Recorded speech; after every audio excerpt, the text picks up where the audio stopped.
Hello all, welcome to G Studios. நான் உங்களோட திவ்யா. இன்னைக்கு நம்ம ஷோல எப்பவும் போல ஒரு சூப்பரான டிப் தான் வியூவர்ஸ் எடுத்துட்டு வர போறோம். அதுக்கு முன்னாடி என்னோட ஷோல உங்களுக்கு ஒரு சின்ன ரிமைண்டர். அது என்னன்னு பாத்தீங்கன்னா, என்னோட சேனல்ல நிறைய ஸ்கின் கேர் வீடியோஸும் அதே மாதிரி ஹேர் கேர் வீடியோஸும் ஜாஸ்தியா போட்டிருக்கேன். நீங்க மறக்காம என் சேனல்ல போயிட்டு எல்லா வீடியோஸும் பார்க்கலாம். அது எல்லாத்துக்கும் முன்னாடி என்னோட சேனல்ல நீங்க சப்ஸ்கிரைப் பட்டனை பிரஸ் பண்ணிடுங்க. அது பக்கத்துலயே இருக்கிற பெல் பட்டனையும் சேர்த்து பிரஸ் பண்ணிடுங்க. ஓகே வியூவர்ஸ், இன்னைக்கு நம்ம டாபிக் போலாம். இன்னைக்கு என்ன டாபிக் எடுத்துட்டு வந்திருக்கேன் பாத்தீங்கன்னா பெடிக்யூர்.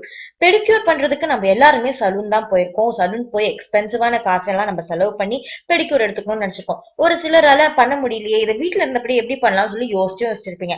இந்த யோசிச்சுட்டு இருக்கவங்களுக்கு எல்லாம் இன்னைக்கு நான் ஒரு சூப்பரான டிப் எடுத்துட்டு வந்திருக்கேன். அதாவது வீட்டுல இருந்தபடியோ நீங்க பெடிக்யூர் பண்ணலாம்.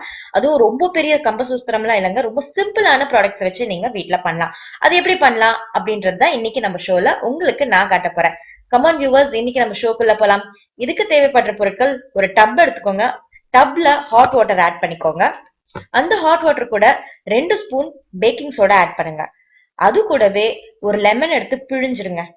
அதே மாதிரி ஷாம்பு நீங்க நார்மலா, அதாவது மைல்ட் ஷாம்பு, நீங்க தலைக்கு என்ன யூஸ் பண்றீங்களோ அதே ஷாம்பு எடுத்து ஒரு சாஷே மட்டும் எடுத்து பேக் இதுல கொஞ்சம் அப்ளை பண்ணிக்கோங்க. அதுல 2 ஸ்பூன் சால்ட்டையும் ஆட் பண்ணிக்கோங்க. இது எல்லாத்தையும் சேர்த்து நல்லா அந்த தண்ணியில நல்லா மிக்ஸ் பண்ணி வச்சுக்கோங்க. மிக்ஸ் பண்ணும்போது நல்லா நுரையா வரும்.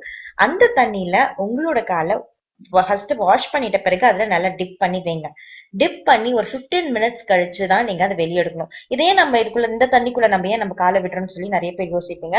இப்படி பண்றதுனால என்ன ஆகும்னா, ரொம்ப நேரம் baking soda, lemon, shampoo, salt எல்லாம் என்ன பண்ணும்னா நம்மளோட கால்ல, அதாவது ஃபீட்ல இருக்கிற நிறைய டெட் செல்ஸ் எல்லாம் ரொம்ப சாஃப்ட் ஆக்கிடும். அது நீங்க காலை எடுத்து வெளியே ஸ்க்ரப் பண்ணும் பொழுது ரொம்ப ஸ்மூத்தா டெட் செல்ஸ் எல்லாமே வெளியே வர ஆரம்பிக்கும். அதுக்குதான் நம்ம இதுல நல்லா டிப் பண்ணி வைக்கிறோம்.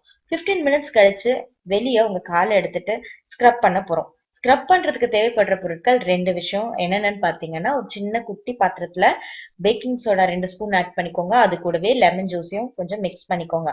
மிக்ஸ் பண்ணி இந்த பேஸ்ட்டை உங்க கால்ல எல்லா இடத்துலயும் அப்ளை பண்ணுங்க. அப்ளை பண்ணிட்டு நல்லா ஸ்க்ரப் பண்ணுங்க. அதே மாதிரி டூத் பிரஷை கொஞ்சம் எடுத்துக்கிட்டு நெயில்ஸோட எண்ட்ல எல்லாம் நல்லா வச்சு தேய்ங்க. தேய்க்கும் பொழுது என்ன ஆகும்னா, நெயில்ஸை சுத்தி இருக்கிற டெட் செல் எல்லாமே வரும். அது மட்டும் இல்லாம நெயிலும் கிளீன் ஆகும். அதுக்கு அடுத்து என்ன பண்ணுங்க, கொஞ்சோண்டு மாய்ஸ்சரைசர் எடுத்து உங்க காலு, அதுக்கப்புறம் அந்த நெயில்ஸ் எல்லா இடத்துலயும் கொஞ்சம் நிறையவே அப்ளை பண்ணுங்க. அப்ளை பண்ணிட்டு திரும்பவும் அந்த ஹாட் வாட்டர்ல ஒரு 15 மினிட்ஸ் ஊற வைங்க. ஊற வச்சுட்டு திரும்ப காலை வெளியே எடுத்துட்டு நல்லா ட்ரை ஆக்கிட்ட பிறகு ஃபுல்லா தொடச்சி எடுத்துருங்க. தொடச்சி எடுத்துட்ட பிறகு இருக்கிற நெயில்ஸ் எல்லாத்தையும் அழகா நெயில் கட்டர் வச்சு கட் பண்ணுங்க. கட் பண்ணி முடிச்சிட்ட பிறகு என்ன பண்ணுங்க, ஃபுட் ஸ்க்ரப் எடுத்து உங்களோட பின்னாடி ஃபுட் எல்லாமே நல்லா ஸ்க்ரப் பண்ணுங்க. இப்படி பண்ணும் பொழுது என்ன ஆகும்னா, உங்களோட டெட் செல்ஸ் எல்லாமே சீக்கிரமா அதுல இருந்து ரிமூவ் ஆயிட்டே இருக்கும். அதே மாதிரி நீங்க நெயில் கட்டர்ல நீங்க நெயில்ஸ் கட் பண்ணி முடிச்சுட்டு அதோட எண்ட்ஸ்ல இருக்கிற டெட் செல்ஸ் எல்லாத்தையும் கூட நீங்க ரிமூவ் பண்ணலாம். அதே நெயில் கட்டர்லயே இன்னொரு குட்டி எக்யூப்மெண்ட் இருக்கும். அதை வச்சு நீங்க எண்ட்ஸ் எல்லாமே இது பண்ணும்போது என்ன ஆகும்னா, உங்களுக்கு நெயில்ஸ்ல இருக்க டெட் செல்ஸ் எல்லாமே கூட வெளியே வந்துடும். இவ்வளோ ஸ்டெப் முடிஞ்சிட்ட பிறகு ஃபைனலான ஸ்டெப் என்னன்னு பாத்தீங்கன்னா பேக். இந்த பேக் போடுறதுக்கு தேவைப்படுற பொருட்கள்: 2 ஸ்பூன் ரைஸ் பவுடர், அதாவது அரிசி மாவு எடுத்து வச்சுக்கோங்க. அந்த அரிசி மாவு கூட 2 ஸ்பூன் லெமன் ஜூஸ் அப்ளை பண்ணி நல்லா திக் பேஸ்டா எடுத்துட்டு இதை காலில் எல்லா இடத்துலயும் அப்ளை பண்ணுங்க. நெயில்ஸ் முதற்கொண்டு அப்ளை பண்ணிட்டு ஒரு 20 மினிட்ஸ் ஊற வச்சிட்ட பிறகு சில் தண்ணியில வாஷ் பண்ணுங்க. வாஷ் பண்ணிட்ட பிறகு நல்லா தொடச்சி எடுத்த பிறகு நீங்க என்ன மாய்ஸ்சரைசர் யூஸ் பண்றீங்களோ அதை எடுத்து கொஞ்சோண்டு காலெல்லாம் அப்ளை பண்ணிக்கோங்க. அப்ளை பண்ணிட்டு உங்க நெயில்ஸ்ல அழகா உங்களுக்கு பிடிச்ச கலர்ல நெயில் பாலிஷ் அப்ளை பண்ணுங்க. எப்படி இப்போ உங்க கால் சூப்பரா, சாஃப்டா, சில்கியா, பிரைட்டனிங்கா இருக்குங்க. இந்த பெடிக்யூரை நீங்க வீட்டுல இருந்தபடியே ட்ரை பண்ணலாம். இதோட ரிசல்ட்ஸ் நீங்க பார்க்கும் பொழுது, ச்சே இவ்வளவு நாள் நம்ம சலூன்ல போய் காசை வேஸ்ட் பண்ணிட்டோமேன்னு சொல்லி ரொம்பவே ஃபீல் பண்ணீங்க. சோ இந்த பெடிக்யூரை வீட்டுல இருந்தபடியே ட்ரை பண்ணிட்டு இதோட ரிசல்ட்ஸை நீங்களும் என்னோட கமெண்ட்ல போஸ்ட் பண்ணுங்க. என்ன வியூவர்ஸ், இன்னைக்கு நான் சொல்லியிருக்க டிப் உங்களுக்கு ரொம்பவே யூஸ்ஃபுல்லா இருக்கும். மறக்காம என்னோட வீடியோவை லைக் பண்ணுங்க, என் சேனலையும் சப்ஸ்கிரைப் பண்ணுங்க.